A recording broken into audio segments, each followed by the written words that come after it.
On le sait, les gestionnaires sont au cœur de la performance d'une entreprise. Mais ils sont aussi à l'épicentre d'une crise de stress et de désengagement assez sérieuse. On sent le poids, la pression, le fameux sentiment d'être pris en étau. Mais et si je vous disais qu'il existait une approche pour non seulement survivre, mais pour vraiment transformer ce rôle? On va explorer ensemble un cadre de pensée pour remplacer le chaos par la clarté.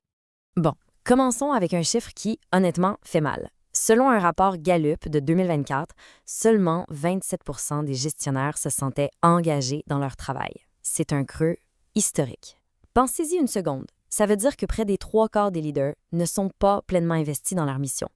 Les répercussions sur leurs équipes, on peut facilement les imaginer. On ne peut plus se mettre la tête dans le sable. Les gestionnaires sont parmi les profils les plus stressés et les moins engagés de toute l'organisation. Alors, on va décortiquer ensemble les racines de cette crise et surtout découvrir comment un simple changement de perspective peut littéralement tout changer. Ce qui est intéressant avec ces données, c'est qu'elles mettent des chiffres sur un sentiment que bien du monde partage. La baisse de l'engagement, l'augmentation du stress, de l'inquiétude, ce n'est pas juste une impression. Et quand on voit que 77% de la main-d'œuvre globale ressent du stress, on comprend tout de suite que les gestionnaires sont en première ligne à devoir gérer la pression de leur équipe, en plus de la leur. OK, mais d'où elle vient, toute cette pression-là? Derrière les chiffres, il y a des dynamiques très concrètes qui les coincent, littéralement. Allons voir ça de plus près. Pensez à un étau qui se resserre. Il y a 3 grandes forces en jeu. D'abord, ce qu'on appelle l'infobésité. Trop d'infos, trop d'outils, trop de demandes tout le temps. Ensuite, le fameux milieu compressé. La direction pousse pour la stratégie, l'équipe a besoin de soutien concret et le gestionnaire est poigné au milieu. Et enfin, il ou elle doit veiller à la santé de son équipe, qui est elle-même souvent déjà sous tension. C'est un rôle quasi impossible à tenir sans les bons outils. Et si on avait encore un doute, une statistique de Harvard Business Review vient confirmer l'impact humain de tout ça. Plus de la moitié des gestionnaires se disent en état d'épuisement professionnel. C'est le symptôme ultime que le modèle actuel ne fonctionne tout simplement plus.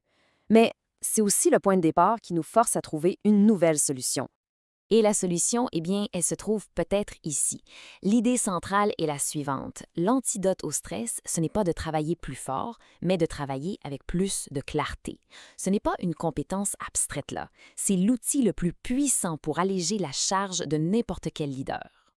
Bon, la théorie, c'est bien beau, mais voyons ce que ça donne dans la vraie vie. On va regarder un cas réel, mais anonymisé. Une transformation qui montre comment on peut passer du mode pompier au mode pilote en seulement 90 jours. Je vous présente Amine, et je suis pas mal certain que son histoire va sonner une cloche pour plusieurs. Des semaines de 60 heures, des problèmes sur tous les fronts, chaîne d'approvisionnement, clients, recrutement, et une équipe qui commence à s'essouffler.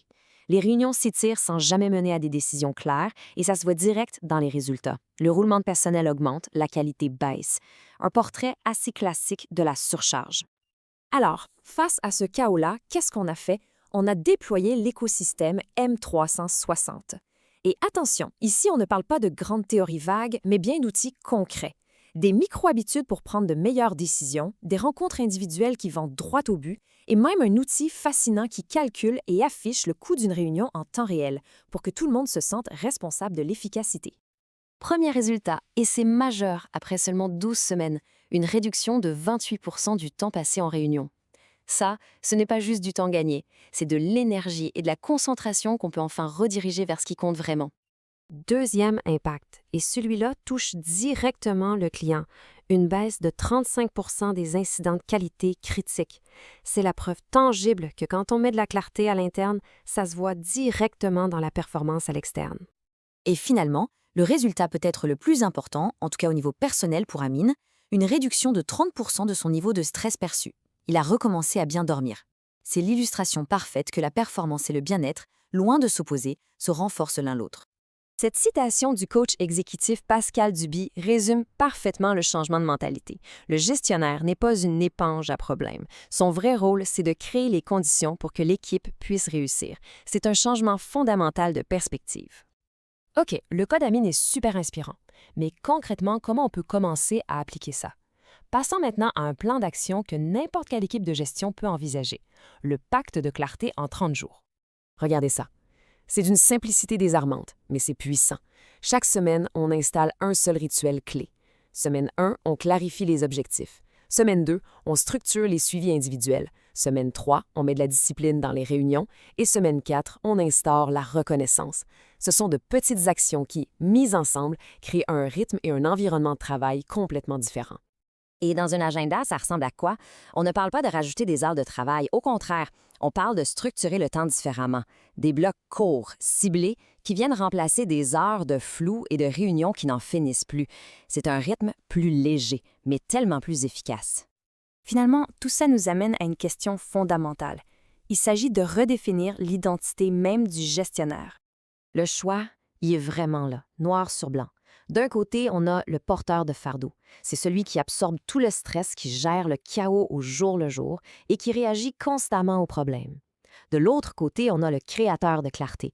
Lui, il crée un environnement, il installe un rythme, il clarifie les priorités et il responsabilise son équipe. Lequel mène à la performance durable et au bien-être? La réponse est assez évidente. Et cette idée-là, elle est au cœur de la philosophie de M360. Fort de plus de 15 ans d'expérience à accompagner des dirigeants, la conviction est claire. Le leadership, ça ne s'enseigne pas dans les livres, ça s'active sur le terrain. Il s'agit de mettre en place des comportements, des rituels qui fonctionnent concrètement. C'est cette approche très pragmatique, validée par un taux de satisfaction impressionnant de plus de 99 % qui permet de transformer les gestionnaires. Parce qu'au final, la clarté, ce n'est pas juste une bonne pratique, c'est un véritable acte de leadership. C'est faire des choix, établir des priorités et créer un environnement où les équipes peuvent vraiment exceller sans s'épuiser. Passer de porteur de fardeau à créateur de clarté, c'est plus qu'un objectif, c'est une décision. Et si cette vision-là fait écho, sachez que des outils existent pour l'activer. M360, révélez le leader en vous.